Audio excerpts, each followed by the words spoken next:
Greetings, gaming citizens. Mike here. Due to the competitive nature of social media, I'm going to make some of the jokes in this video exclusive to other platforms. This will theoretically make this video more special because it is only on YouTube, and clearly that exclusivity is what makes this video marketable. Greetings, gaming citizens. Mike here.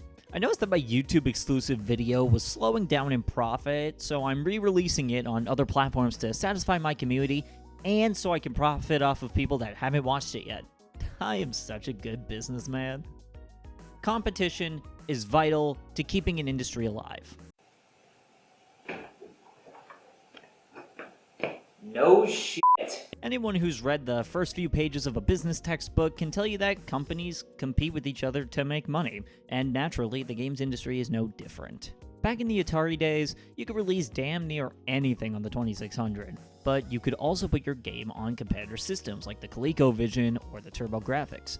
It was only when Nintendo entered the industry that freedom became questionable. Previously, it wasn't a matter of how good a game was, but rather whether or not it was playable on a system at all. However, when Nintendo joined the games industry, they had the philosophy of creating quality over quantity. So they ensured that if you were making games for their systems, it was only for Nintendo systems. To this day, we have three major competitors in the console space with exclusive franchises that make their consoles appealing to all kinds of gamers. Nintendo was more oriented towards families with series like Pokemon and Super Mario. PlayStation has more mature, story-driven games like The Last of Us and God of War. Xbox has, fucking Viva Pinata and Forza. But what happens when a series that has been exclusive to one platform for a long time makes its journey to other systems? You develop commitment issues. It's even more shocking when a series has been exclusive to a platform for a significantly long time, then it just falls into a rebellious phase. It's like I don't even know you anymore. Video games need exclusives to sell consoles. That's just something we need to accept in life. I just want to play Breath of the Wild on my PlayStation 5. Sir, this is Alcoholics Anonymous. If we had a powerful box capable of playing every game from every system ever, there would be no need for a game console anymore. Surely such a feat couldn't be possible. Sega is a good place to start regarding exclusives since they made consoles back in the day as well. Sega had a decent lineup of properties, making them a good competitor against Nintendo. Nights into Dreams, Echo the Dolphin, Phantasy Star, Golden Axe, obviously Sonic the Hedgehog. Sega certainly gave Nintendo a run for their money. However, Sega lost momentum after the release of the Dreamcast. With the future of console development looking grim, Sega backed out of the console space and opted to develop and publish games on other systems as a primary focus. These days, whenever I see a new Sonic game released on all platforms, I think about what could have been. Now, that was a difficult decision, I'm sure, but what about series that aren't bound to a defunct console manufacturer? Final Fantasy started as a Nintendo staple back in the NES days. Every year or so, starting with Final Fantasy I in 1987, games were released for Nintendo systems. The first three came out on the Famicom, and 4 through 6 were released on Super Nintendo. However, Final Fantasy fans were in for a shock going forward. Imagine being a hardcore Final Fantasy fan in February 1996. You thoroughly enjoyed Final Fantasy VI and were stoked to hear about the next game in the series, only to find out that in your latest issue of Dengeki PlayStation, that it would be released on the PlayStation, a non-Nintendo console. Well, that stinks. Although, to be fair, that wasn't Square's first idea with Final Fantasy VII. Originally, it was going to be a 2D game on the Super Famicom. At the time of development, Square was in a tight spot with the Final Fantasy series. They had captured lightning in a bottle after the series garnered massive success in Japan.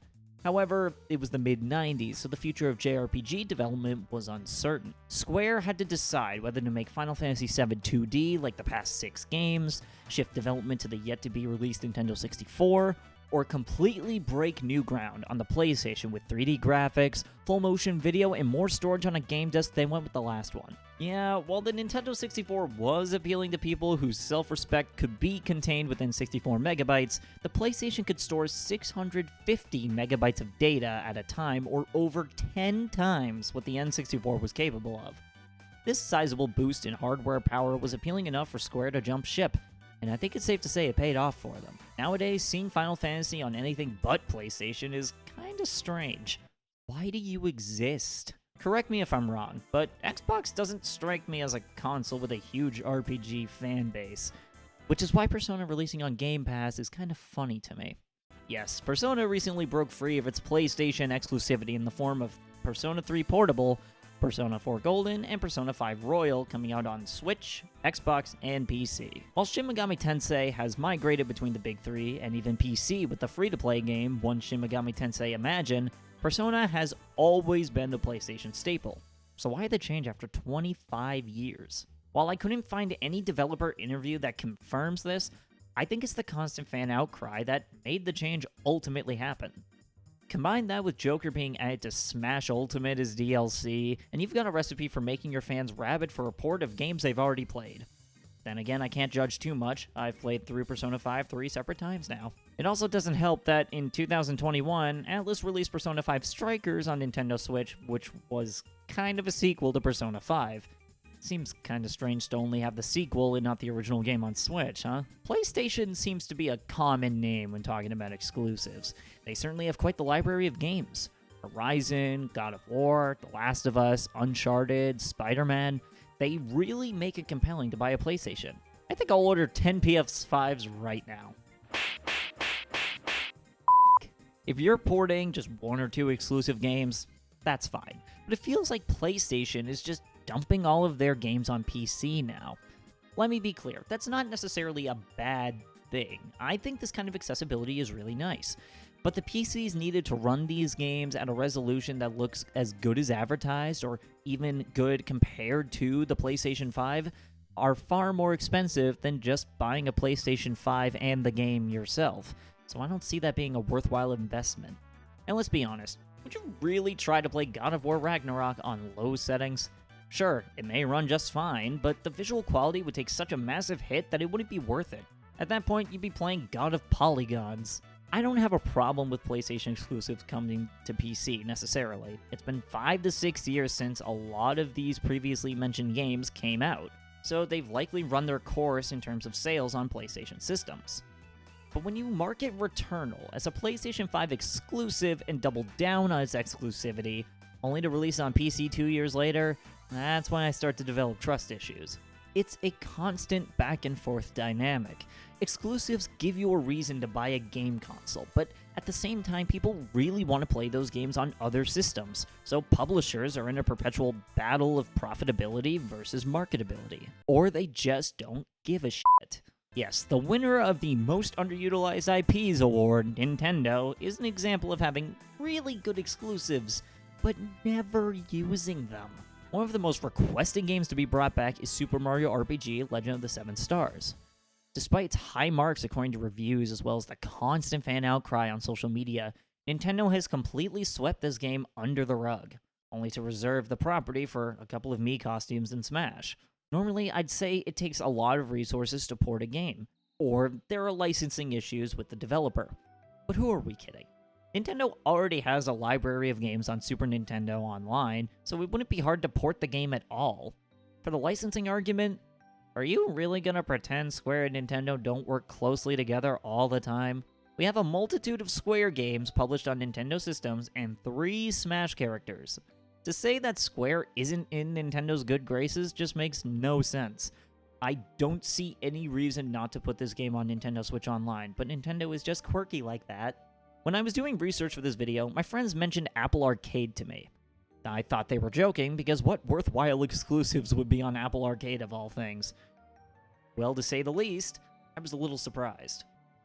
Grindstone and Shantae and the Seven Sirens were both timed exclusives for a whole year before coming to other consoles. I've gotta say, having the newest Shantae game exclusive to your platform for a whole year is a pretty good deal. From what I've heard, Shantae has been a well-received indie series, so this made Apple Arcade's library far more compelling. Even now, there are still exclusive games on Apple Arcade that people sing the praise for. Fantasian was released in 2021 and is still exclusive to iOS platforms as of the recording of this video, and even features music from Final Fantasy composer Nobuo Uematsu, which is always welcome in my eyes. Or I guess ears. Other exclusives include Choo Choo Rocket Universe, based on the Sega Dreamcast game, and Card of Darkness, which has an aesthetic drawn by the artist from Adventure Time. There's a lot of room for quality games on here. Speaking of quality, let's talk about Google Stadia. You know what's worse than making games exclusive to a single console? Making your game exclusive to a cloud service that is destined to fail. After only being supported for 3 years, Google Stadia announced that on January 18th, 2023, the service would be shut down for good. This didn't come as a shock to anyone since virtually no one cared. No pun intended. But what was a little upsetting were the exclusives that weren't ported elsewhere before the shutdown. Society was doomed to crumble when we discovered we can't play Pixel Junk Raiders on anything but Stadia. To this day, only 2 games didn't make the transition to other platforms. The aforementioned Pixel Junk Raiders and Outcasters. But thank I could still play Hello Engineer on Steam. I don't know what I would have done without it. Exclusives are a complex beast in the gaming industry. It seems like we're still trying to figure out the balance between making your game available to as many people as possible versus giving people a reason to buy a specific console. It's paradoxical when you think about it. If every game was available on every system, there would be no reason to buy specific consoles anymore. Better yet, if every game was on PC, console gaming would be nearly obsolete. Meanwhile, if everything was exclusive, it fragments the greater gaming community into factions. Hence the whole console war arguments you'll still see on social media. I own an Xbox Series X. I have a massive I guess in this video, I basically answered my own question. The point of exclusives is to sell systems. To put it more wholesomely, console exclusives created a lot of our core gaming memories. I didn't grow up playing everything there was to play out there. I grew up playing Nintendo games on Nintendo systems. As time goes on, I can appreciate the way consoles have developed fan bases for different franchises and fellow console owners. Oftentimes, I'll meet people solely because they have a Nintendo Switch. Hell, I met one of my roommates and we're good friends now because we both just love Nintendo. But I'm curious as to what you think.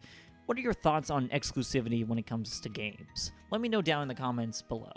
While you're down there, feel free to subscribe with notifications on so you stay in the loop on my next upload. Remember to think critically. I'll see you in the next one.